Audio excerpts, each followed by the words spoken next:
es el tema de gestión de riesgos, donde pues vamos a empezar por tratar de definir qué es lo que vamos a entender por un riesgo.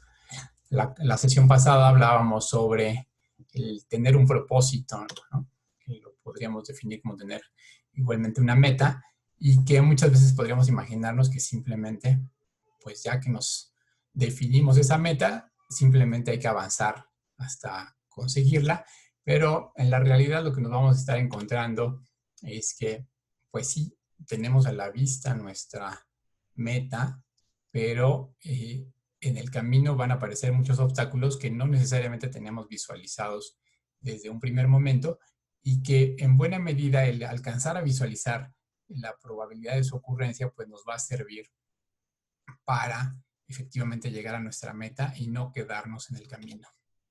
Está ese dicho que dice que si algo puede salir mal, ¿qué va a pasar? Va a salir mal. Va a salir. Va a salir mal, ¿no? Y si va a salir mal, puede salir peor. Pero teniendo en perspectiva que esas son dos posibilidades, pues también está la posibilidad de prevenir que salga mal. Entonces, esta gestión del riesgo, pues de lo que se va a tratar es de prevenir que vaya mal. Y esto porque, como definición, pues vamos a tener que el riesgo es la combinación entre la probabilidad de que ocurra un evento y sus consecuencias negativas. Tiene dos dimensiones, ¿no? Por un lado, la probabilidad de que ocurra, y por otro lado, el cuál serían sus consecuencias o el impacto que tendría. Cuando pensamos que un riesgo se presenta asociado a un activo, es decir, a un proyecto, a un bien, el hecho de que ocurra o de que pueda ocurrir este evento puede a la vez significar que el precio de esos activos o el valor de ese proyecto podría estar variando, ¿no? O sea, para no irnos muy lejos, si tenemos una autopista y esa autopista, sus ingresos dependen de las cuotas que se cobran por peaje, bueno, pues resulta que en un evento como el que estamos ahora, o particularmente en los meses de la cuarentena, el tráfico se vio severamente restringido, y en consecuencia los ingresos de la autopista se vieron también significativamente afectados, ¿no? Y bueno, pues sucedió con todo tipo de empresas, ¿no? Si pensamos en las aerolíneas, pues fueron de las más afectadas porque prácticamente redujeron a cero sus operaciones. Entonces, de yo tener una empresa que venía generando ingresos de forma constante, o bueno, con alguna cierta estacionalidad o con alguna tendencia de crecimiento, un evento, pues en este caso, prácticamente inesperado, nos lleva a que esos ingresos pues dejan de ocurrir de un momento a otro, y en consecuencia el valor de mi proyecto o el valor de mi empresa se ve también significativamente afectado.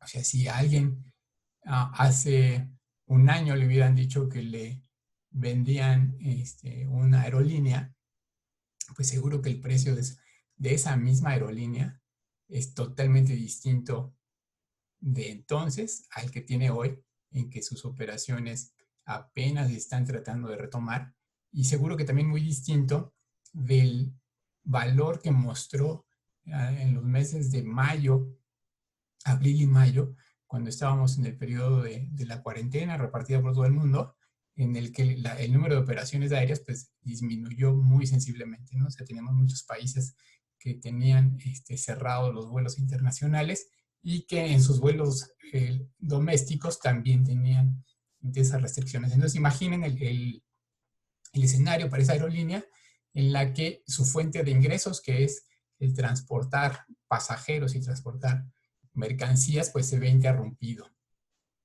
Luego entonces el valor de esa empresa pues también se ve significativamente afectado. Esa es la contextualización de la ocurrencia de un riesgo que podríamos en este momento clasificar como un riesgo ambiental o un riesgo sanitario, pero que ya tiene sus efectos en el valor de las empresas o de los proyectos.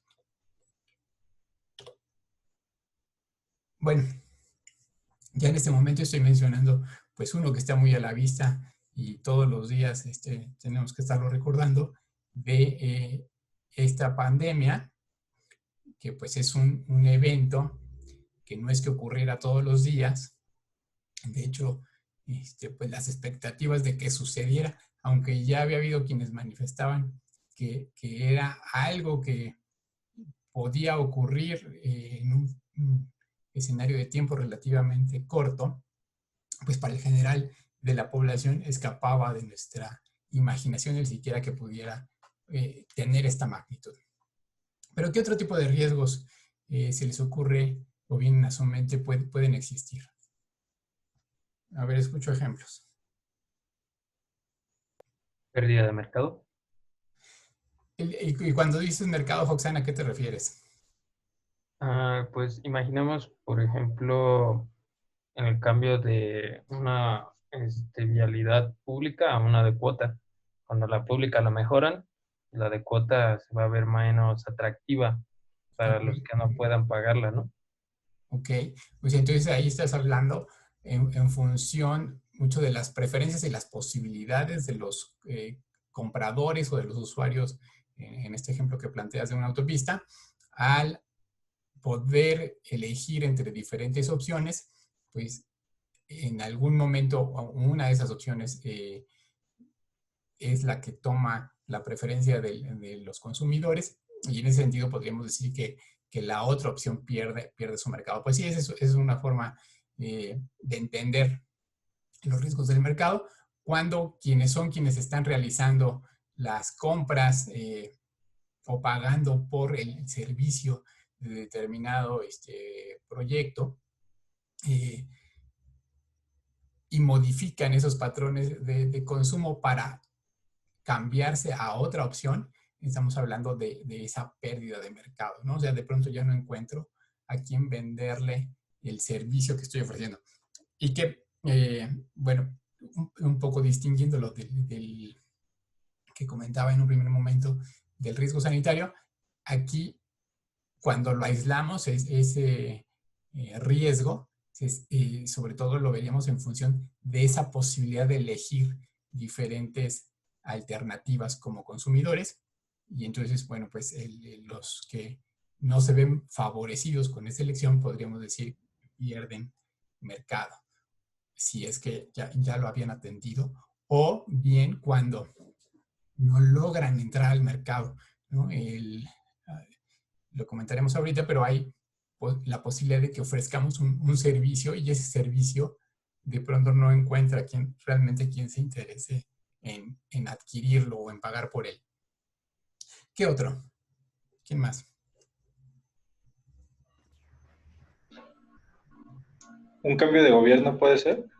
Sí, o sea, sin duda hay los riesgos políticos y los podríamos conjuntar con riesgos sociales, en donde, bueno, pues como ya comentábamos, de pronto las decisiones de gobierno pueden modificar la forma en la que se estaban llevando a cabo determinados proyectos o los supuestos sobre los que se había decidido realizar las inversiones.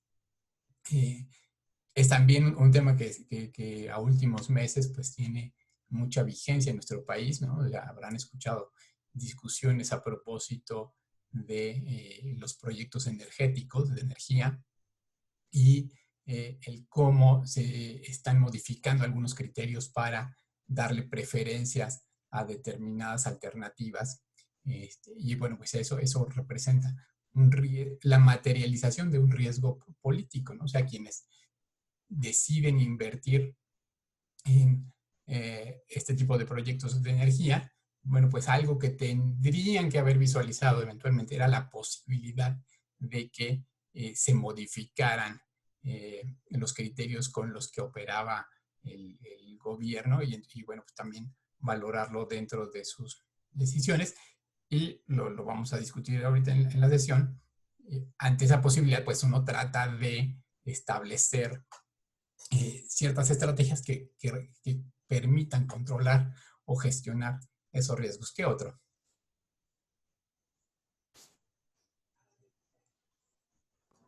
Algo legal.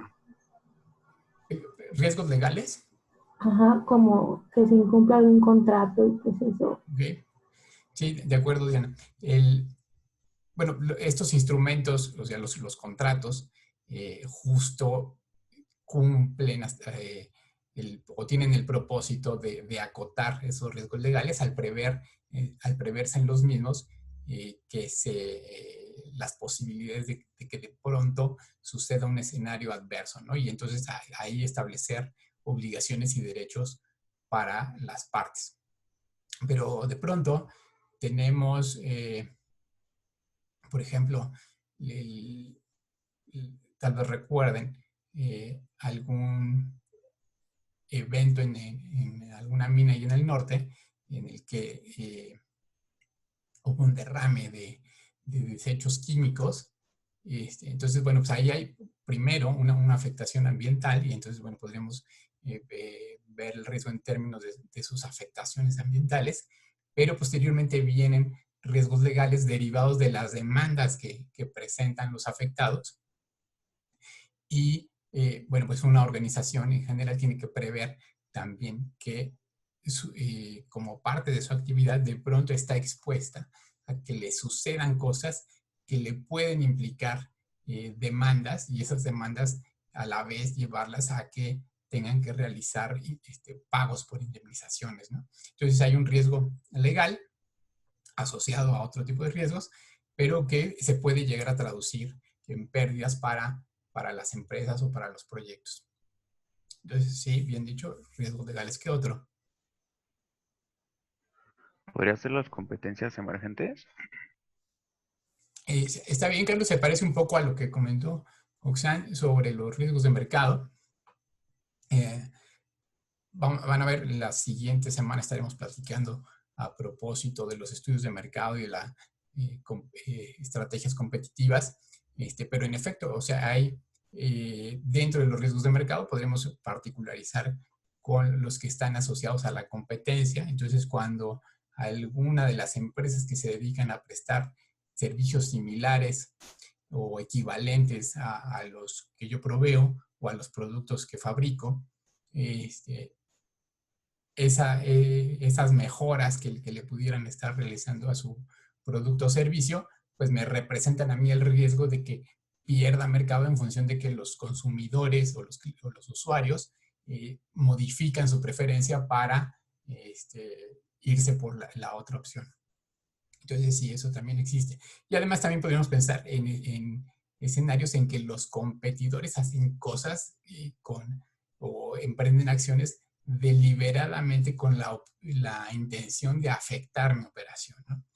Entonces, bueno, pues sí, ahí hay riesgos competitivos. ¿Qué otro? O los podemos poner más amplios, hablar de riesgos comerciales.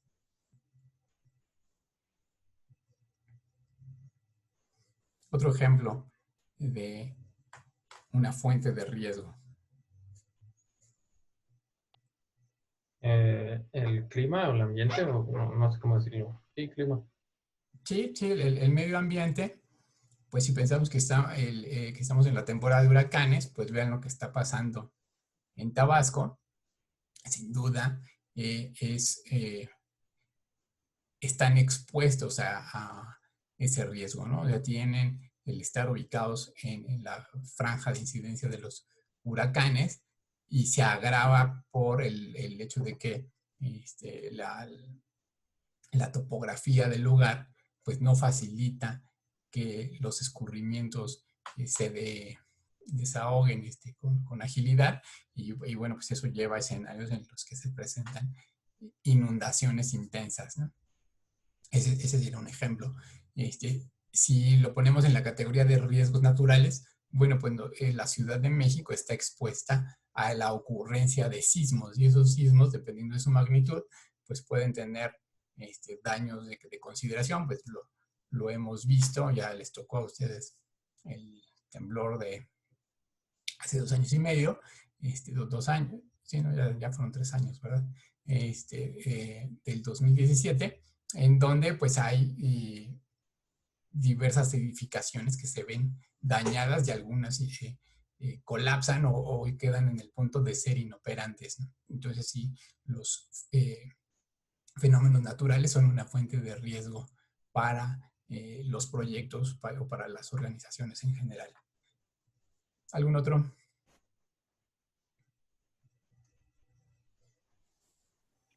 ¿El tipo de cambio?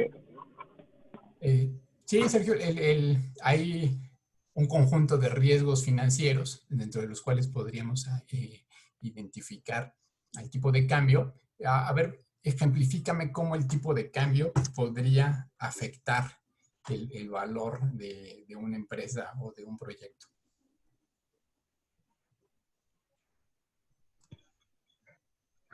Por ejemplo, cuando, por ejemplo, hacemos una inversión en dólares no, en pesos y se desploma el peso y con respecto al dólar. No, no, más bien creo que es al revés, ¿no? Si invertimos en dólares. Bueno, podrían pasar los dos, porque el movimiento puede ser a favor o en contra del peso, y si tenemos activos en la otra moneda, pues en algunos momentos tendríamos que se aprecian, o sea, el valor se incrementa, o que se deprecia, ¿no? Y el valor disminuye. Pero más allá de que realizáramos una inversión y que tuviéramos entonces una cuenta de banco en otra moneda, a ver, tratemos de imaginar un ejemplo concreto de las implicaciones del tipo de cambio. Les digo, más allá de pensar que tuviéramos una cuenta en otra moneda. A mí se me ocurre en un proyecto o sea, en la cotización para un proyecto a lo mejor en acero, ¿Ok? y que de repente el dólar va al alza, el acero sube y nuestra cotización se queda corta.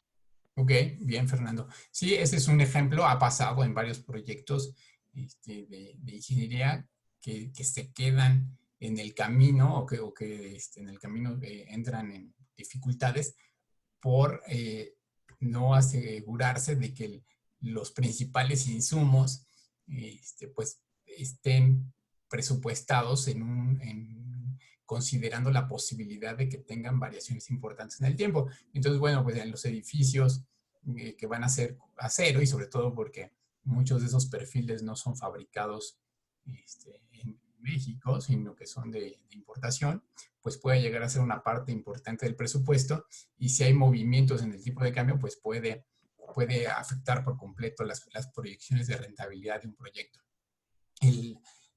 Tal vez lo llegaron a escuchar ¿qué fue? Pues hace como 10 años, cuando se estaban realizando varias obras para el circuito interior aquí en la Ciudad de México, que pues quien se haya fijado, hay varios de los últimos puentes que se construyeron son de acero, o bueno, son estructuras mixtas, pero con piezas para librar claros largos que están de acero. Pues sí, ese proyecto compró el acero con anticipación, justo para prevenir la posibilidad de variaciones en el tipo de cambio. Entonces sí, los riesgos financieros de pronto se nos traducen en la posibilidad de encarecimiento en los proyectos a partir del tipo de cambio, ¿no? Y así como lo pensamos para el tipo de cambio, lo podríamos pensar también para la tasa de interés, cuando tenemos variaciones importantes en la tasa de interés, no como las que hemos visto en meses recientes, que son a la baja y que en todo caso juegan a favor de quienes ya tienen créditos, sino cuando, por el contrario, entramos en un ciclo en el que se incrementan las tasas de interés, pues esas tasas de interés para quienes tienen créditos a tasa variable, referida a la TIE o a los CETES, pues de pronto sus costos financieros se incrementan, y eso podría llegar a representar un riesgo para la rentabilidad del proyecto. Bien, ¿algún otro? Pues algún tipo de, de financiamiento. O sea, por ejemplo, como, no sé, que dependas de alguien o que en la labor que estés haciendo necesitas que alguien más te haga algún trabajo, algún envío y que para que se lleve a cabo este requiera de algún financiamiento. ¿Y qué dices? Que no consigue el financiamiento? Pues que este financiamiento tenga un costo pues mayor de lo que se tenía pensado. Que mueva el costo del financiamiento. Sí, sí, sí, podría ser, ¿no?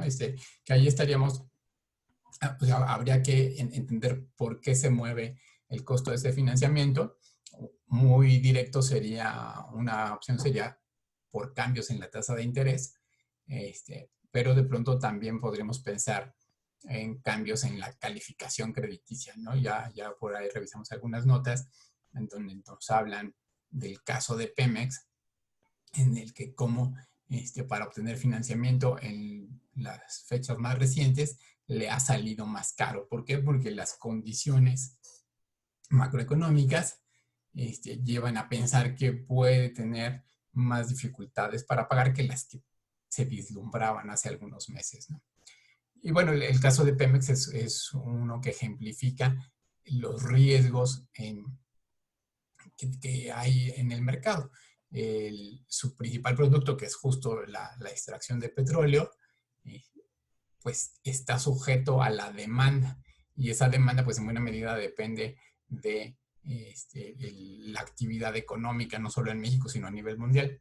Y cuando atravesamos periodos en los que la demanda cae de forma significativa, pues lo que también se vio fue una caída importante en los precios del petróleo, e incluso hubo días en que hubo precios negativos. Entonces, eso cuando lo pasamos al valor o lo reflejamos en el valor de la empresa, pues tiene un impacto hacia la baja en el valor de la empresa, porque lejos de estar generando ingresos, empieza incluso a tener pérdidas mayores simplemente por realizar la venta de los productos que está extrayendo, ¿no? Entonces, pues sí, esos riesgos que son en primera instancia de mercado se van transformando en riesgos financieros por la falta de ingresos y se pueden trasladar a la posibilidad de que le cueste más trabajo obtener financiamiento. Bueno, complementando los que ya han mencionado, podríamos pensar también en riesgos al interior de las propias compañías, de las propias empresas, si pensamos en sus riesgos operativos. ¿Qué puede pasar al interior de una empresa que afecte su capacidad de generar rendimientos?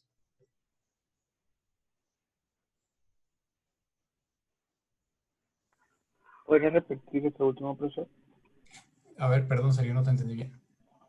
¿Podría repetir eso último, por favor? O sea, ¿qué puede pasar al interior de una empresa que afecte el valor de esa empresa o su capacidad de generar rentabilidad?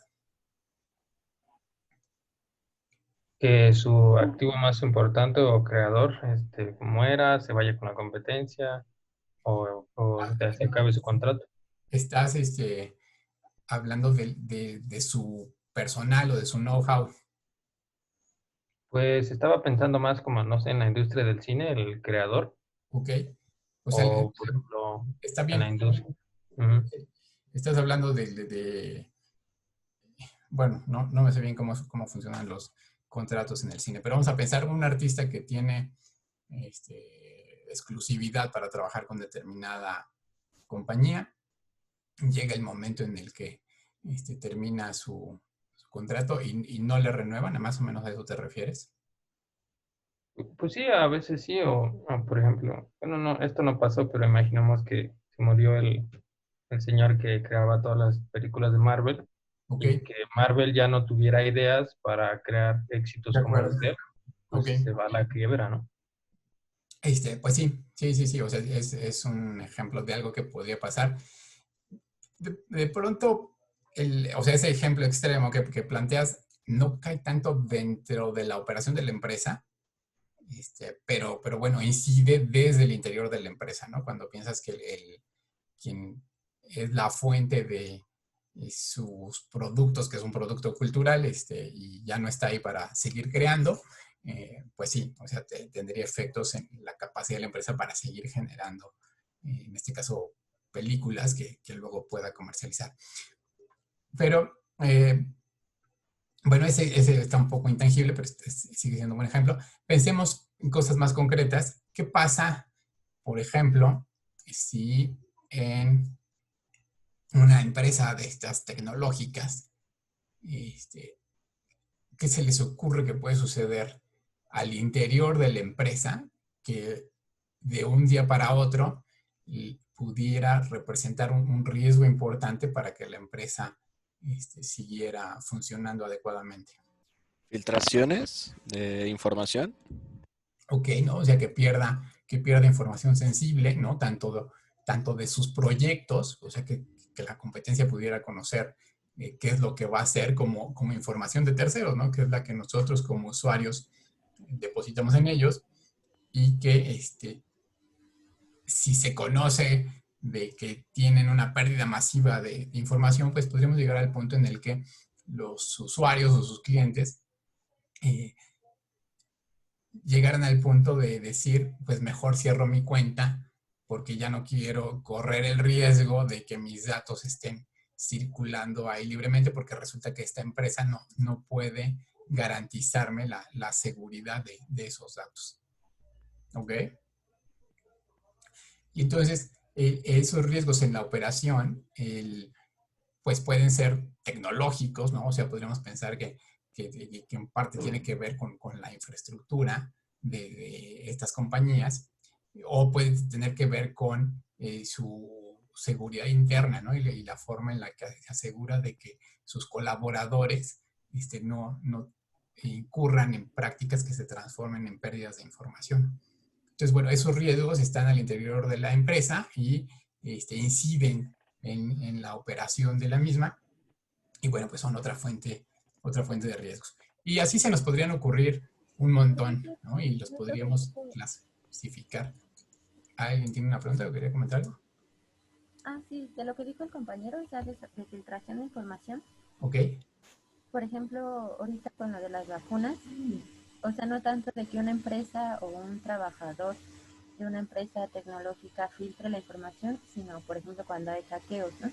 Ok, sí, está bien. Supuestamente hackers rusos, pues como que entraron a varios laboratorios para poder, no sé, tener más información para desarrollar la vacuna, cosas así. Sí, está bien, es buen ejemplo, Alejandra. O lo que hemos visto que ha sucedido aquí en México, en el que, bueno, creo que fue con las vacunas para la influenza estacional, ¿no? De que ya había llegado el lote y ya lo empezaban a distribuir, pero de pronto se lo robaron.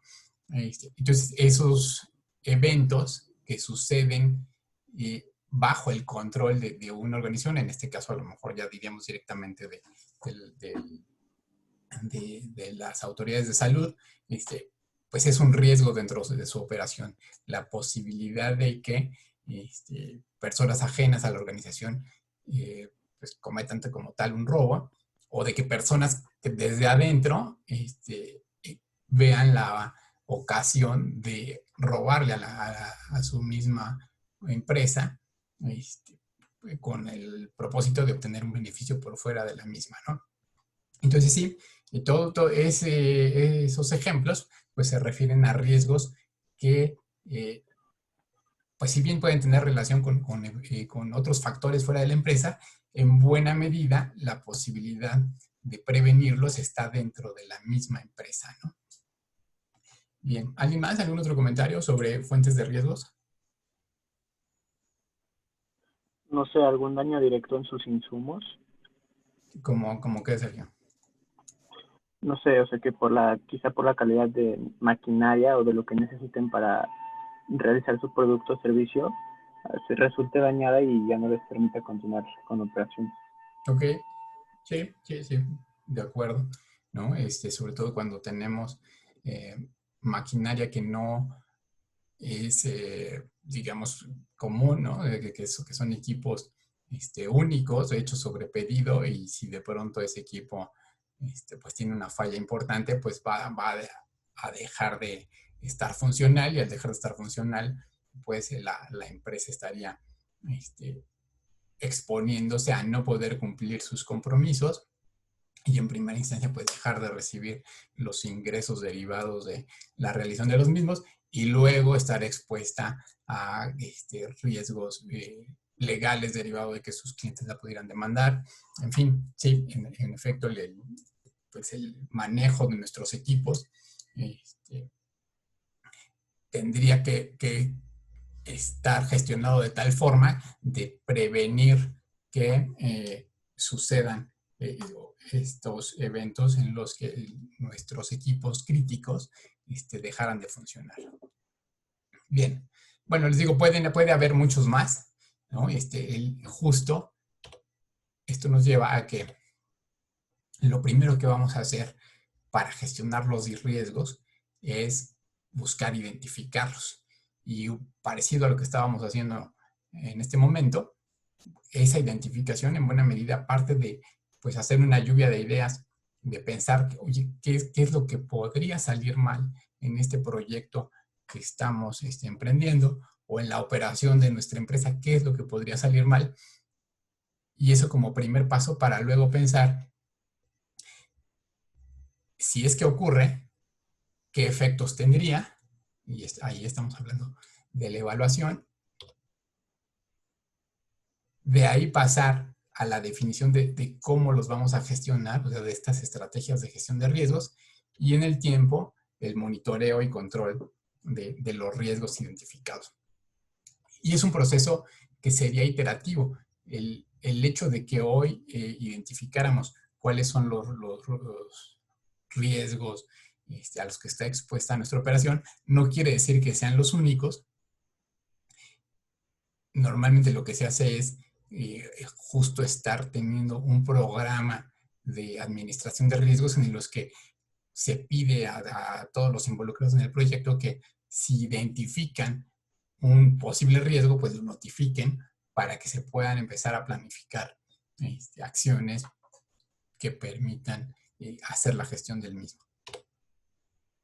Bueno, entonces, la pregunta inicial que nos planteamos es, pues, ¿qué es lo que podría suceder? A ver, decíamos a propósito de los riesgos operativos, que me roben la información, que se descompongan equipos críticos, que el personal de pronto no esté suficientemente capacitado. Y a partir de que hacemos esa identificación de lo que podría suceder, lo siguiente que nos debemos preguntar es, ¿por qué podría suceder? O sea, ¿cuáles serían las circunstancias en las que, de ocurrir este evento, podría estarse acentuando su efecto, ¿no?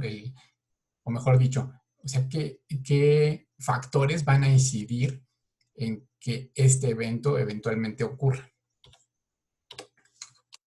Eso nos lleva a esta conjunción de qué tan grave puede ser y con qué frecuencia podría ocurrir, ¿no? O sea, ya lo identificamos, ya sabemos o ya identificamos también cuáles son los factores que podrían incidir en que ocurriera, o que si ocurriera se agravara, y eso nos va a llevar a establecer una clasificación de qué tan grave puede ser o qué tan frecuente podría ser que ocurriera. Y si lo planteamos en términos de una matriz, pues lo que nos vamos a encontrar es que, por un lado, lo podemos clasificar en términos de su probabilidad, y entonces vamos a hablar de eventos que sería muy raro que ocurrieran, y en función de que la probabilidad se incrementa, pues llegaríamos a un punto en el que casi es seguro que ocurriera. ¿Por qué no hay una categoría que diga seguro? Porque la probabilidad no es absoluta. ¿no? O sea, justo la probabilidad, pues, nos dice como puede que sí, pudiera también que no. Si dijéramos que es seguro, pues entonces ya no hay probabilidad, simplemente es algo que definitivamente va a suceder, ¿no? Entonces, bueno, pues el rango sería al casi seguro. O sea, es muy probable que ocurra, pero bueno, o sea, tampoco podríamos afirmar que ocurre porque si estuviéramos en ese escenario de que va a ocurrir, pues ya no sería como tal un riesgo, sino es un evento cierto, ¿no? Entonces, por un lado, una clasificación a partir de la probabilidad. Y en la otra dimensión, una clasificación en cuanto al impacto. Y vamos a estar diciendo que de ocurrir el evento, su impacto pudiera ser desde insignificante, es decir, tener afectaciones realmente menores, hasta unas consecuencias catastróficas, ¿no? Y bueno, pues catastrófico, empezando por que haya pérdidas de vidas, ¿no? Pero también podríamos dimensionar como catastrófico, pues el que la pérdida del valor de los bienes fuera tal que no quedara nada, ¿no? O que no quedara prácticamente nada. Entonces, esa combinación de la probabilidad y del impacto, pues nos permite establecer un mapa en el que va a ser fácil identificar en un extremo aquello que es casi seguro que ocurra y que además tendría un impacto catastrófico, pues como el extremo en el que no quisiéramos estar o en el que en todo caso tendríamos que estar poniendo la mayor atención posible, porque es muy probable que ocurra y además sus daños van a ser muy significativos. Y en contraste, le debiéramos de estar destinando poca atención a algo que es poco probable que ocurra, incluso raro, y que además su impacto, a fin de cuentas, sería insignificante. ¿En dónde tiene que estar nuestra atención? Pues en aquellos eventos que son muy probables y que de ocurrir su impacto sería muy significativo. ¿Ok? ¿Hace sentido eso?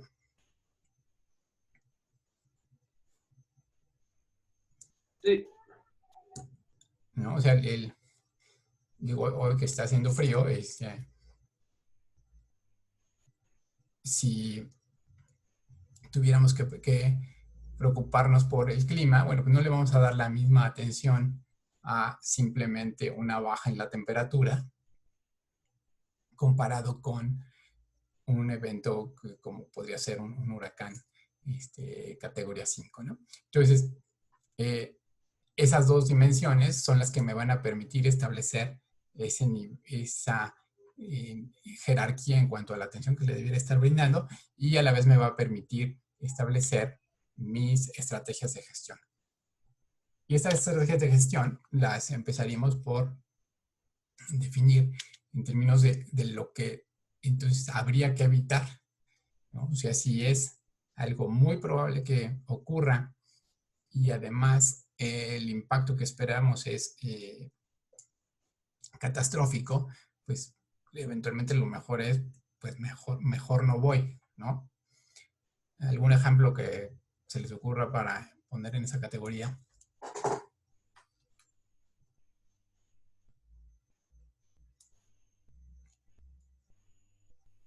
Pues, o sea, uno quizá como inversionista, al estar en plática si vas a invertir o no, darte cuenta que la manera en la que toma decisiones la persona no es la que a ti más te agrada porque es como muy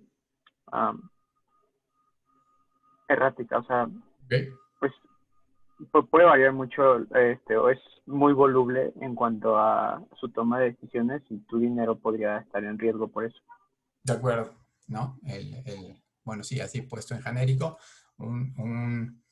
tener de contraparte en una inversión a alguien que no es predecible en cuanto al tipo de decisiones que va a tomar, pues mejor termina uno diciendo, aquí no voy y mejor no hacemos negocios, ¿no?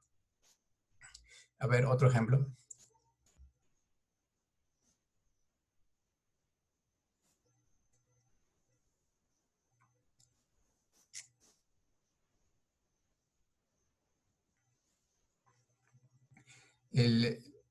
lo podríamos pensar en muchos ámbitos. De nuevo, resulta útil de pronto recurrir al ámbito de las cosas triviales, ¿no? Y entonces, pues, en general, salvo que alguien tenga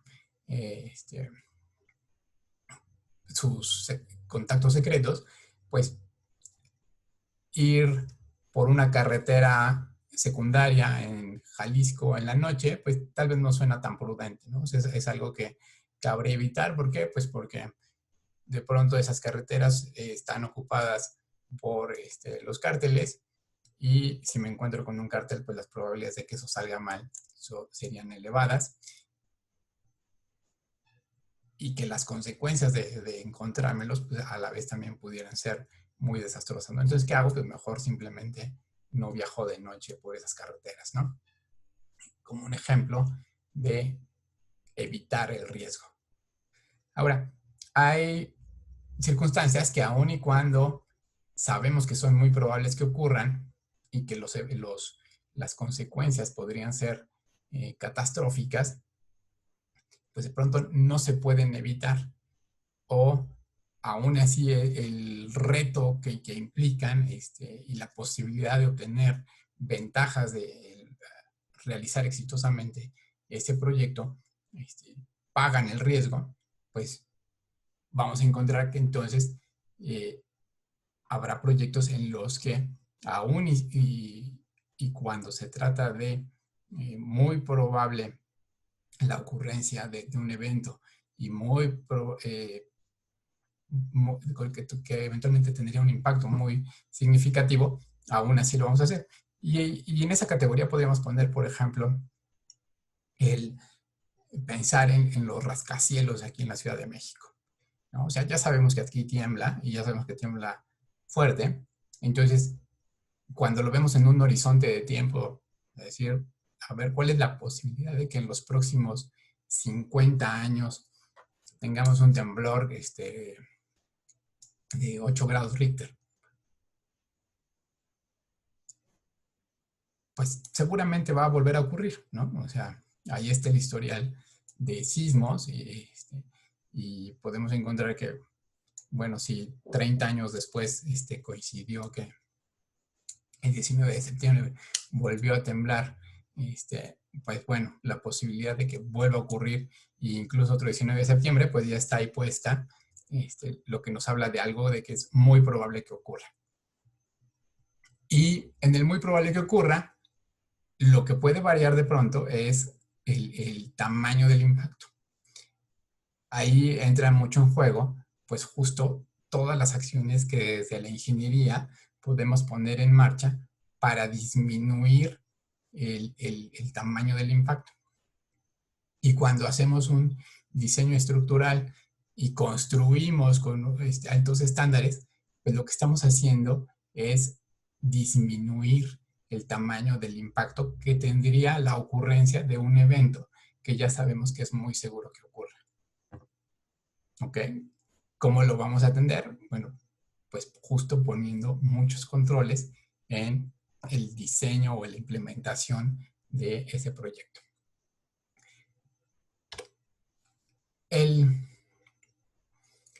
Cuando nos vamos moviendo en la lista no la lista, sino las diferentes categorías de probabilidades, y pensamos en que algunos riesgos podríamos pasárselos a alguien más o compartirlos con alguien más, pues estamos hablando de una estrategia de gestión de riesgos. Ahorita voy a explicar con mayor detenimiento cada una, pero pensemos que una opción es no hacerlo, otra opción sería, se lo voy a pasar a alguien más. Decíamos la posibilidad de controlar, ¿no? O sea, ya sé que es muy probable, ya sé que puede tener un impacto de este tamaño, pero aún así lo quiero hacer. Entonces, bueno, pues lo que tengo que hacer es controlarlo. O, en definitiva, simplemente aceptar que eso puede ocurrir y, en todo caso, tomar acciones mínimas. ¿Cuándo va a ser pertinente cada una de estas estrategias? Bueno, ya decíamos un poco la de evitar y que decíamos, bueno, ¿en qué debiéramos estar evitando? Pues aquello que es muy probable y que si ocurre, o en el momento en el que ocurra, va a tener un alto impacto y que además los costos de mitigación son elevados. Decía a propósito de las construcciones de edificios de muchos pisos, en el tiempo, el desarrollo de los materiales y el desarrollo de la misma ingeniería, pues nos ha permitido ir incrementando las alturas de los edificios. ¿Por qué? Porque cada vez las soluciones técnicas le van reduciendo el costo a esas edificaciones sin perder la seguridad de su capacidad para resistir este tipo de eventos. ¿Por qué no los hacíamos hace 50, 30 años? Bueno, justo porque el costo de haberlo realizado en aquel entonces hubiera sido tan alto que no daba para pensar que el proyecto se pudiera ejecutar. En la medida en la que las soluciones técnicas van permitiendo reducir los costos, pues entonces esos proyectos van tomando viabilidad. Y otra opción, respecto de que vayan tomando viabilidad en la medida en la que los costos lo permiten, es pensar en replantear el proyecto. Bueno, no podemos hacerlo de esta forma en este momento, pero sí podemos pensar en otras opciones. ¿Algún ejemplo que venga a su mente de un proyecto que pudiera ser sustituido por otro, en términos de que se aprecia que hay un riesgo tal que me lleve a replantearlo? El aeropuerto. ¿No?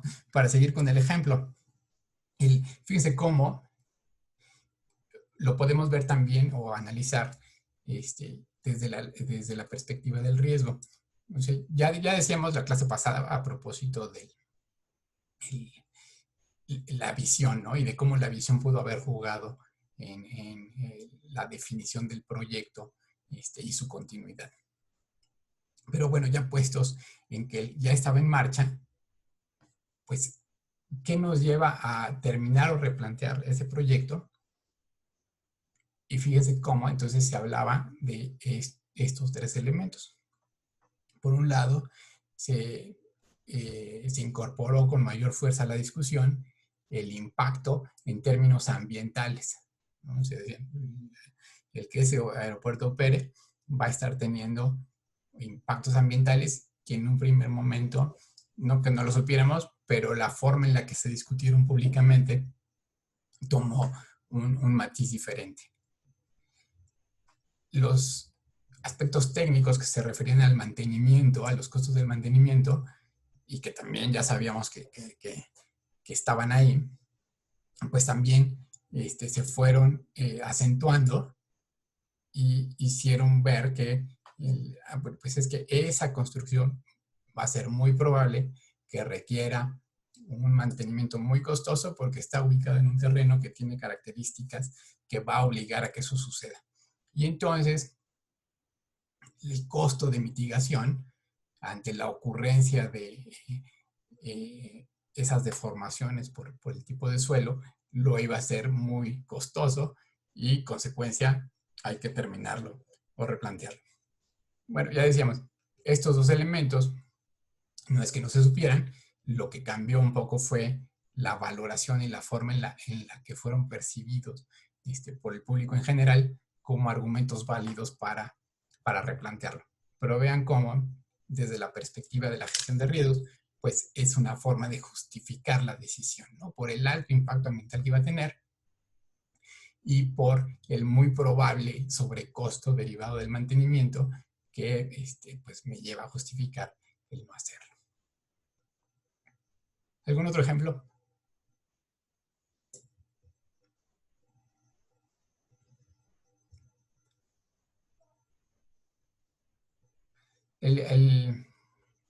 Cuando pensamos en energía, hay pues algunos tipos de energía que son asociados con la posibilidad de ocurrencia de tragedias, ¿no? ¿De cuál estaría hablando? Nuclear. Porque tenemos, a ver, un ejemplo real de eventos que hayan pasado en ese tipo de energía, Con Chernobyl.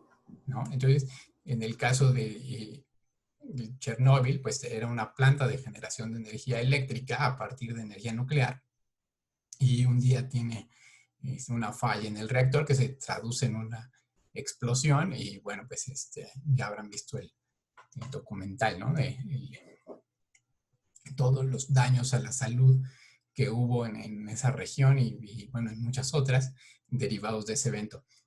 Del mismo tipo de energía nuclear más reciente, ¿alguien que recuerde otro evento? En Fukushima, Japón. ¿No? Ese evento en Fukushima, a Chernóbil pues le podemos echar la culpa de que, pues como eran rusos, era tecnología obsoleta. No es el caso de Japón, que buena parte de su consumo energético está apoyado en energía nuclear, y aún así pues ocurrió la combinación de eventos desafortunados que llevaron a que tuvieran una fuga en uno de sus reactores a partir de la ocurrencia de un sismo que luego se conjuntó con un maremoto, y que, bueno, pues que afectó la instalación. Entonces, esos dos eventos que ejemplifican los riesgos de la energía nuclear sin duda están ahí. Aquí en México, ¿cómo estamos en cuanto a energía nuclear? Obsoletos. Pues, ¿qué hay de energía nuclear en México? Está Laguna Verde, pero también leí que estaban viendo la posibilidad de construir otra planta en Baja California, me parece. Sí, esa planta de Laguna Verde, que actualmente es la única que está en operación, pues ya está llegando al final de su vida útil, y bueno, pues a la vez nos vamos cuando llegue, que no tarda mucho, vamos a ver cómo se acentúa esa discusión, ¿no? De si optamos por seguir generando energía a partir de energía eléctrica a partir de energía nuclear, y entonces pensar en una nueva planta, o si ante los riesgos percibidos del uso de la energía nuclear, mejor decimos, pues hay que buscarle por otro lado. Y aquí en México nos va a pasar como, o sea, nos vamos a llenar de memes de que todos los operadores de las plantas nucleares son como Homero, ¿no? Entonces, seguramente no va a prosperar la idea de tener una planta nuclear, sobre todo cuando tenemos otras alternativas para generar energía eléctrica. Pero bueno, sería una manera de ejemplificar cómo un proyecto de energía nuclear en México, pues de pronto se vería como muy probable que en algún momento presentara una falla que tendría un alto impacto por la concentración de población que tenemos en México, y que, bueno, pues que los costos de prevenir que eso sucediera pudieran ser muy elevados. Y entonces que mejor pensamos en otra cosa. Sí, Ricardo. Profesor, ¿y qué pasa cuando, por ejemplo, nosotros construimos algún lugar, pero la mancha urbana absorbe, digamos, como que se establece la redonda? Claro. Me viene a la mente, por ejemplo, las gaseras. ¿Ahí qué pasa? Sí. Bueno, pues un poco esto que les digo, o sea, la evaluación de riesgos tiene que ser un continuo. Seguramente o pensando en el escenario en el que esa instalación industrial se construyó en un momento en el que no había asentamientos humanos alrededor, pues en principio, ¿cuál era el riesgo? Pues, a ver, pongámonos en este ejemplo. ¿Cuál es el riesgo que tienes en mente cuando planteas una gasera? Una explosión. ¿No? O sea, me estaba acordando de San Juanico, creo. Del famoso San Juanico, ¿no? En los 80s. Sí, o sea, una gasera, pues el riesgo es que haya una explosión, y entonces el área a la que podría estar afectando, pues estamos hablando de tantos metros o incluso kilómetros a la redonda, ¿no? Y entonces, bueno, pues no me es el caso de San Juanico, que tanta población no había cuando habrían construido la gasera, pero pensemos en términos de que no había. Y en principio, pues dicen, pues aquí entonces es un buen lugar porque no hay población alrededor. ¿Qué pasa? Que esa prevención o esa gestión del riesgo tendría que haber llevado justo a evitar que se instalara vivienda o que hubiera otro tipo de actividades alrededor. No porque sea muy probable, pues hay gaseras por todos lados y normalmente operan sin que represente, o sea, no estamos esperando que exploten, ¿no? O sea, sí es un riesgo, pero no es algo que diríamos muy probable. Pero si hay vivienda o actividades, otro tipo de actividades alrededor, pues sí, el impacto que podría llegar a tener es muy alto, ¿no? Y entonces lo que se debiera evitar es, en el supuesto de que la gasera se instaló previo a otro tipo de actividades, pues evitar que ese otro tipo de actividades lleguen y se sienten ahí. Y eso sería a través de permisos de construcción, factibilidad de servicios y demás. ¿Qué pasa normalmente? Pues que, y sobre todo si pensamos en la zona de San Juanico, pues que de pronto, por un lado, municipios que no tienen como suficiente capacidad para hacer valer los reglamentos. E incluso momentos en los que se relaja el otorgamiento de permisos, pues sí, ante la posibilidad de que se relaje ese otorgamiento de permisos, pues de pronto le dan, vamos a pensar, autorización de construir un fraccionamiento en el área que estaría en la zona de afectaciones de la posible ocurrencia de una explosión, y pues al paso del tiempo sucede, y bueno, pues ahí está ya el alto impacto que tendría, ¿no? Entonces, en la teoría tendríamos que estar evitando el riesgo, manteniendo ese cinturón de seguridad. Si eso no sucede, pues justo lo que tenemos es que entonces vamos a estar con la identificación de que hay un riesgo probable y que además tendría un alto impacto, y entonces habría que estar pensando en qué hacer, ¿no? Y entonces, pues eso pasaría o desde controles más estrictos en la planta, o pensar en el cómo le vamos a hacer para convencer de que se reubiquen a quienes ya hubieran llegado a instalarse. Bueno, un ejemplo muy común de esta estrategia de gestión, que es la de transferir, es cuando estamos hablando de eventos que son poco probables, pero que de ocurrir tendrían un impacto moderado o alto, y que el costo de subsanar ese impacto sería mayor que el costo de transferirlo. Y hablar de transferir es estar hablando de que va a haber un tercero que sea el que tome el riesgo. El ejemplo más comprensible, más común de este tipo de gestión es cuando contratamos un seguro. En principio, si quienes manejan un auto o una motocicleta, pues dirían, es poco probable tener un accidente, pero es una posibilidad que está ahí latente, ¿no? O sea, uno puede pasar años sin tener ningún accidente, eso demuestra que sea un evento poco probable, pero de ocurrir, el impacto puede ser muy alto, tanto en términos económicos como sobre todo en términos del riesgo para la vida o para daños que dejen secuelas en el tiempo. Entonces, ante la posibilidad de ocurrencia de ese accidente automovilístico y los costos que podría tener, pues existen esta alternativa de contratar un seguro.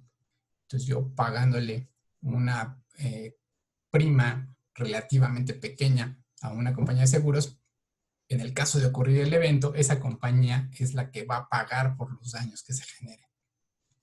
¿Ok? ¿Está claro de transferencia de riesgo? Sí. ¿A alguien se le ocurre otro ejemplo en el que yo le transfiera a un tercero el riesgo de que algo salga mal? ¿Las afianzadoras o el outsourcing? A ver, cuéntanos cómo funciona. Las afianzadoras son compañías que se dedican a prestar inmuebles o bienes con el valor de la fianza que te piden para tu construcción. Ya ve que hay 3 tipos, la de vicios ocultos y no me acuerdo las demás. Entonces vas a una compañía y contratas haces tu contrato y ya por un valor menor, ellos ponen el bien, o sea, los papeles, firmas tu contrato y ya tienes tus fiestas. Ok, hablando, por ejemplo, de vicios ocultos, ¿no? O sea, tú construyes una casa y te piden que dejes una fianza de vicios ocultos para garantizar, ¿no? Aquí hablando un poco en paralelo a las 5 Cs del acceso al financiamiento, aquí es para garantizar que vas a reponer ese vicio. Pero entonces, como ya no estás, ¿no? O sea, como ya la vendiste y ya como empresa ya no estás ahí, o como profesionista ya no estés ahí, quien compró esa casa, para tener esa certeza de que sí le van a reponer el daño que en determinado momento se presente, pues pide esa fianza. Entonces, no es que de antemano vayas a pagar asumiendo que se va a ocurrir ese daño, ¿no? Vamos a pensar que el vicio oculto es que los amarres de la barda perimetral no estuvieron bien hechos y se cae la barda. Entonces, ese sería un vicio oculto. No voy a suponer de antemano que eso es lo que va a suceder y voy a pagar por el monto total de reponer la barda.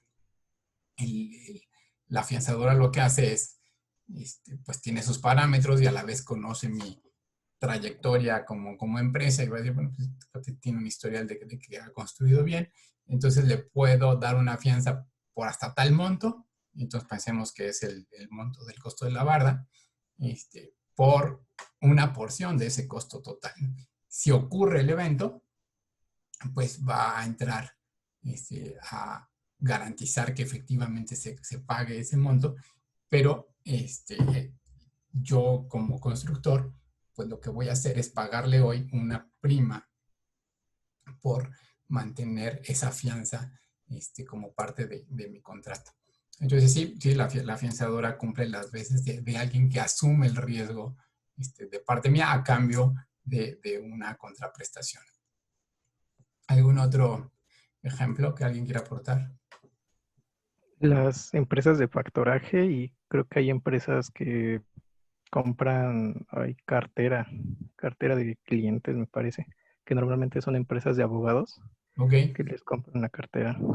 Sí, no me acuerdo si fue con ustedes o con el grupo de los sábados, hablábamos justo de esas agencias de cobranza y que en algún momento los bancos o alguna otra institución financiera, cuando siente que el cliente ya no le va a pagar, le vende los derechos de cobro a estas empresas. Entonces, ¿cuál es el riesgo ahí? Que no pague. El riesgo es justo que no pague, ¿no? Entonces, ya se atrasó, ¿no? Eso va incrementando la probabilidad o va demostrando que un incremento en la probabilidad de que termine por no pagar. Entonces, yo que fui quien le prestó, yo banco que fui quien le prestó originalmente, lo que hago es transferirle ese riesgo a un tercero que me va a comprar esos derechos de cobro en un monto menor. A ver, hay 2 personas que levantaron la mano. Ricardo, ¿y quién más levantó la mano? Adelante, quien haya levantado la mano. David. Bueno, sí, profe. Bueno, no sé si vaya mucho al caso, pero yo he trabajado un tiempo para una empresa instaladora de gas y, bueno, Gas Natural tiene empresas que se dedican a hacer las revisiones. Se podría decir que la parte de verificar que las instalaciones cumplan en cálculo y en construcción. Entonces, por ejemplo, ellos se deslindan, Gas Natural se deslinda porque contrata empresas que se dedican a la inspección Okay. Y la inspección se hace cargo si hay alguna multa de por medio. Por ejemplo, si algún local quiere adquirir gas natural y en algún punto, cuando abre por primera vez el local, los equipos no funcionan al 100%, pues hay una multa de por medio. Entonces, esa parte la toma la empresa que se encargó de evaluar. Órale, está muy bien, David. Sí, ese es un ejemplo en el que en este caso, como dices, gas natural, le está transfiriendo a vamos a llamarle verificador, la responsabilidad sobre que esas instalaciones estén bien hechas y que si no es el verificador el que tendría que responder. Y me sirve tu ejemplo para hablar de esta tercera estrategia de gestión, que es la de mitigar o controlar el riesgo. Entonces, que vamos a hablar de que vamos a tener que establecer acciones de control del riesgo cuando estamos hablando de un evento probable en el que el impacto podría ser más bien moderado o bajo y que el costo de control es aceptable. Y fíjate cómo en el ejemplo que planteas, para la empresa verificadora, que entonces justo a lo que se dedica es exclusivamente a verificar que las instalaciones están bien hechas, en la medida en la que desarrolla una expertise para hacer esa verificación, va controlando por un lado los costos, o sea, su expertise le va permitiendo tener procesos muy estandarizados a tal punto que el costo de la inspección se va reduciendo y a la vez el que esa inspección esté bien hecha le va bajando la probabilidad de que ocurra como tal la deficiencia en la instalación y en consecuencia o que adicionalmente si ocurre, pues estas deficiencias sean menores y por lo mismo de menor costo, ¿no? Entonces, ese verificador lo que está haciendo, su forma de operar, lo que está haciendo es controlar el riesgo de que falle las instalaciones, ¿no? Versus el proveedor de gas, en este caso, gas natural, que dice, pues mi negocio es distribuir el gas, pero, o sea, no tengo la capacidad para, además, estar haciendo esa verificación directamente por mi cuenta, ¿no? Entonces, prefiero pasárselo a un experto en simplemente verificar y que además ese experto, pues, me responda en el caso de que eso no cumpla. Pero entonces, fíjense cómo es el mismo evento, nada más que en diferente organización y dependiendo de la especialidad que tiene cada uno, pues cada uno toma el riesgo a según le conviene, ¿sí? Y en general, esta forma de gestionar el riesgo, hablando de controlarlo, mitigarlo, es mucho de lo que hacemos con nuestra práctica diaria de la ingeniería, ¿no? El desarrollar procedimientos, desarrollar especificaciones, tienen que ver con controlar, con mitigar la ocurrencia de riesgos. Cualquier obra de ingeniería que se les ocurra, pues va a tener implícita la posibilidad de que ocurran eventos de diseño y entonces en la medida en la que se cumple con ese estándar del evento de diseño, está controlado el riesgo de que falle la obra, ¿no? Cuando tenemos estos eventos de lluvias en empresas, bueno, pues la presa como tal tiene prevista la posibilidad de la ocurrencia de esas avenidas extraordinarias ante las cuales pues pone en funcionamiento sus compuertas o sus canales de desfogue y entonces bueno, pues la presa está funcionando conforme a diseño. Tiene implicaciones hacia cuenca abajo, pero la presa como tal está controlando el riesgo de que el agua se empezara a desbordar de una forma distinta a la de diseño y que entonces comprometiera la estabilidad de toda la estructura. ¿Sí? ¿Está claro?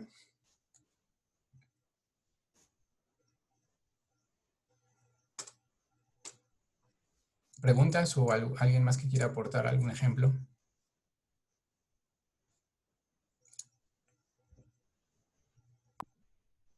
Oiga, profe, considerando el ejemplo anterior, ¿es válido pensar en los peritos, por ejemplo? Digamos, yo hago un diseño, se lo paso a un perito, la responsabilidad cae sobre él como autoridad, ¿Ok? o sea, ¿se vale? Bueno, es que el perito no es exactamente la autoridad, en todo caso se vuelve un representante de la autoridad que da su visto bueno, pero ese visto bueno, pues a la vez él está asumiendo la responsabilidad por ese diseño, ¿no?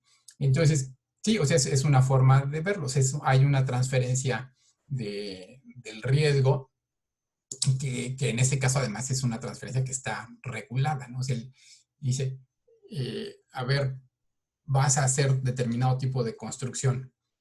Entonces, ese tipo de construcción necesita un visto bueno estructural y a la vez necesitas a un responsable del diseño. Entonces, esas dos figuras existen, cobran por sus servicios y en principio pues lo hacen aplicando su expertise, cada uno desde su ámbito de competencia, y se está cumpliendo ahí el requisito, ¿no? Y entonces fíjate cómo, por un lado, tienes a la autoridad que dice, bueno, yo como autoridad, yo soy quien emite un reglamento. Ese reglamento lo que está haciendo es controlar el riesgo. O sea, el que se sigue el reglamento es para controlar el riesgo, ¿no? Defino que las secciones tienen que ser, o bueno, tienen que aplicarse tal metodología de cálculo y además pongo el evento de diseño. De esa forma estoy controlando el riesgo a través del reglamento. Está el responsable de la obra y ese responsable de la obra pues tiene que tener su sistema de control de obra de modo tal que se asegure que el diseño se hizo conforme a lo previsto en el reglamento y que además en la obra pues se va implementando conforme al procedimiento constructivo adecuado. También está controlando el riesgo. Él ya lo controla no a través del reglamento, sino a través de la verificación en sitio que el procedimiento constructivo y las especificaciones se están respetando. Y tienes a los supervisores que hacen la misma función, pero como tercero, ¿no? De estar supervisando la obra y marcándole, en su caso, las desviaciones al responsable de la obra para que haga las correcciones que sean necesarias, ¿no? En todos esos pasos se trata de acciones de control, pero hablando de la responsabilidad legal, pues sí hay ahí una serie de transferencias de responsabilidad, ¿no? O sea, por un lado, vamos a pensar que el diseño, de origen el diseño es malo.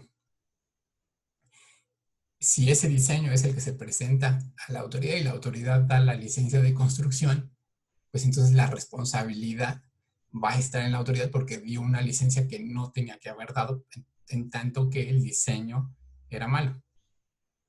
Pero pero el diseño fue bueno, dio la licencia conforme a ese diseño, pero ya la implementación en la obra fue deficiente. Bueno, entonces, ¿en dónde recae la incorrecta implementación en la obra? Pues se va a repartir entre el DRO y la supervisión. ¿Sí? Ahí hay una transferencia de las responsabilidades legales, aunque las acciones que realizan las diferentes partes tienen que ver con estrategias de control del riesgo. Sí, profe, muchas gracias. ¿Va? ¿Alguien más? ¿Otro comentario?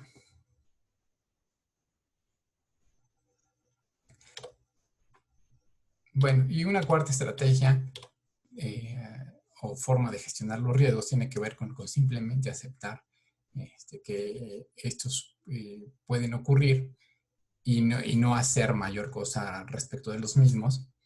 Y a esto lo haríamos con riesgos que son poco probables, o sobre todo poco probables, y de bajo impacto, y que además, si pensáramos en hacer obras de control, estas podrían tener costos significativos.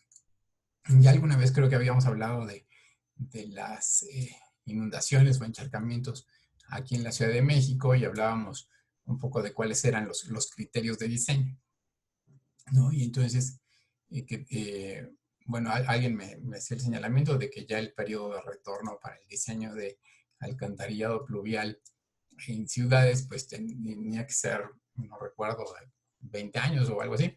Y yo hacía el comentario de que en la medida en la que ampliamos ese periodo de retorno, pues en principio sí estamos previniendo que ocurran esas inundaciones, pero a la vez estamos encareciendo la obra, ¿no? Porque pues, van a ser mayores diámetros. Y en ese sentido, pues el saber que hay periodos de retorno que nos van a llevar a tener lluvias que nos van a provocar inundaciones, el aceptar que eso va a ocurrir es porque, por un lado, decimos, bueno, es que esas son lluvias que se nos van a presentar cada 20 años y entonces diríamos, es poco probable que la vayamos a tener inmediatamente después de que hagamos la obra. En el impacto, bueno, va a tener sus matices y desde luego que quienes sean afectados no van a coincidir con que eso tiene poco impacto, pero cuando lo vemos en el contexto de que estamos en una ciudad de 20 millones de habitantes, si hay inundaciones que afectan a algunos cientos o a algunos miles, pues a fin de cuentas es un impacto relativamente menor versus el tamaño de la ciudad. Y el costo de control que implica el evitar que esas inundaciones ocurran, pues de pronto es mucho mayor, ¿no? Desde luego dicho así de crudo, pues se parece un poco a lo que estamos viendo ahora en Tabasco, en el que dicen, pues es que tuvimos que decidir entre inundar Villahermosa o inundar estas zonas rurales. ¿Por qué? Pues porque tener listas obras que evitaran esas inundaciones en los dos lugares simplemente es inviable en términos de costo. Entonces hay una aceptación del riesgo de que eso va a ocurrir, ¿no? Y como ese escenario podemos encontrar muchos en muchas otras partes. O sea, ya sabemos que van a ocurrir eventos que eventualmente van a tener un impacto significativo en lugares localizados. O sea, no va a ser un impacto generalizado, pero que los costos de evitar ese posible impacto pues serían muy altos, ¿no? Y entonces, en todo caso, hay que pensar en alternativas para... Sí, Alejandra. De eso que comentas de Tabasco, o sea, no solo es la existencia como de obras que pudieran como evitar en este caso las inundaciones que serían costosas, sino más bien con anticipación, la planeación, por ejemplo, hubiera evitado estas situaciones desde el momento en que se empieza a dar como una deforestación masiva de la selva. Pues hay una tendencia como a la desertificación de los suelos, a la erosión y por tanto a la poca absorción del suelo, del agua y que se salga en estas escorrentías. Sí, pero pues no es solo como es invertir como en superinfraestructura, sino a veces nada más preservar ciertos rasgos. Digo ciertos porque pues a veces lo pensamos de manera egoísta, ¿no? Solo para beneficio de la sociedad, independientemente del perjuicio a la naturaleza, ¿no? Pero incluso pues todos los servicios que brinda, como la naturaleza, los servicios ecológicos, si no fueran como arrasados así sin ton y son, pues evitarían muchísimos de los problemas, digamos, naturales que tenemos. Sí, totalmente de acuerdo contigo, Alejandra, y que entonces nos estaríamos regresando a esa estrategia de controlar el riesgo, ¿no? Y como bien dices, o sea, ya cuando nos pasamos al punto en el que solo visualizamos la obra de subirle 4 metros a la cortina para que tenga mayor capacidad del embalse, pues no, a fin de cuentas no es la alternativa económicamente más razonable. Podríamos pensar en alternativas de control que implican acciones como las que tú comentas de prevenir la deforestación o cause abajo, pues podríamos estar pensando en el mantenimiento de ese cauce para justo facilitar que ante avenidas extraordinarias pues tenga mayor capacidad bueno, pues sí, mayor pueda alojar un mayor gasto de forma ordenada, y que eso pues podría tener que ver simplemente con estar haciendo limpiezas periódicas de esos cauces, ¿no? Entonces sí, la gestión del riesgo nos implica, por un lado, pensar en lo que puede ocurrir y el tomar o decidir acciones frente a esas posibilidades. Y en efecto, no se trata solo, o no necesariamente se trata de aceptar y ya decir, pues ni modo lo que va a pasar. Bien cabe pensar en esas otras posibilidades de, oye, pero a lo mejor hay alternativas de control que no van a ser inviables económicamente hablando y que pues nos permitirían tener justo todavía menores daños ante la ocurrencia del evento. Que no quita que implican costos, ¿no? Y muchas veces de plano no hay para nada. O sea, hoy, a ver si ahorita la encuentro en la nota, hace rato la leía, de que la Comisión Nacional del Agua pues decía que no podía informar en este momento cómo era la situación de riesgo en todas las presas porque no le alcanza el dinero para estar haciendo el diagnóstico en tiempo real de todas ellas, ¿no? Pero bueno, sí, o sea, sin duda refleja las diferentes perspectivas que se puede tener respecto de mismos eventos en cuanto a cómo gestionarlos. Bueno, vuelta a la matriz. Entonces, aquí está ya puesto el cruce entre la probabilidad de impacto y el extremo del casi seguro y catastrófico, pues eso es lo que tendríamos que estar evitando.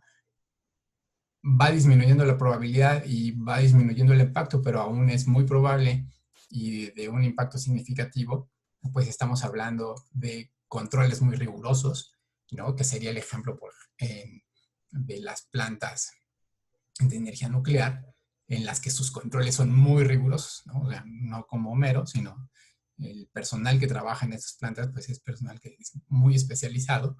Las plantas en sí mismas tienen muchos elementos que están puestos ahí simplemente para el momento en el que ocurra una falla en los reactores, que se pueda contener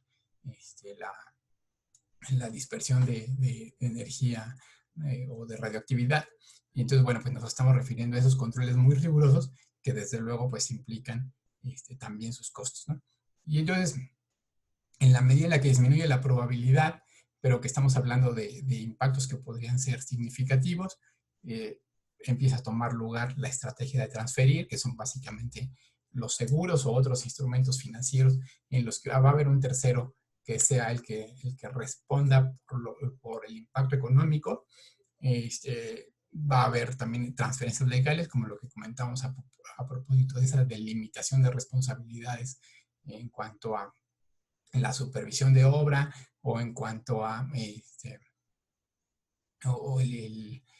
quién es el que debe de pagar ante la ocurrencia de determinados eventos. Bueno, pues esas son estrategias de transferencia.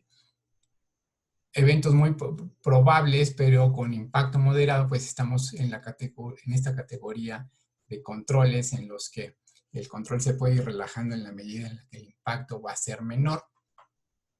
Y eventos en los que ante la escasa probabilidad de que ocurra y un impacto también relativamente menor, pues más bien pudiéramos estar optando por simplemente aceptar que eso va a ocurrir y bueno, pues simplemente no hacer mayor cosa o limitarnos a monitorear la evolución del fenómeno para saber cuándo intervenir.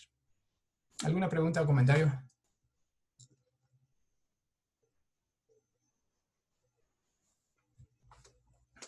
Bueno. Sí, esta matriz tiene un nombre. Pues yo la conozco como matriz de gestión de riesgos. Gracias.